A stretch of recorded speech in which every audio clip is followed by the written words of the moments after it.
কাঁঠাল দিয়ে পিঠা রেসিপি। প্রথমে কাঁঠালটাকে খুলে নেবেন, তারপর বিচিগুলো আলাদা করবেন। প্রিয় ভিউয়ার্স, আসসালামু আলাইকুম।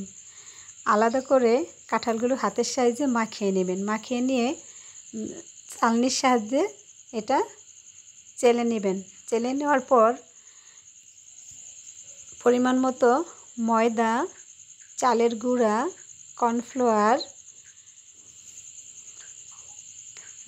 নারকেল কোড়ান ও গুঁড়া দুধ, স্বাদ মতো লবণ, সবগুলো উপকরণ ভালোভাবে মাখিয়ে নেওয়া হলো। তারপর লোয়ার কড়াই অথবা ফ্রাই প্যান ভিতর সয়াবিন তেল ঢেলে দিলাম। তেলটা যখন গরম হইব তখন একটু একটু করে চামচ দিয়ে পিঠার পেস্ট দিয়ে দিলাম।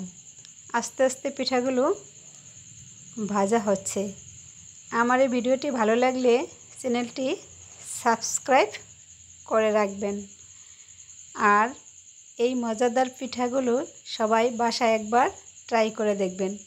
বাচ্চারা কিন্তু কাঁঠাল খেতে চায় না, আর এই পিঠাগুলো পেলে সবগুলো খেয়ে নেবে দেখবেন। সবাই ভালো থাকবেন, সুস্থ থাকবেন। আমার জন্য দোয়া করবেন। নতুন নতুন ভিডিও যেন আপনাদের জন্য উপহার দিতে পারি। ওয়াও, অনেক মজা। আল্লাহ হাফেজ।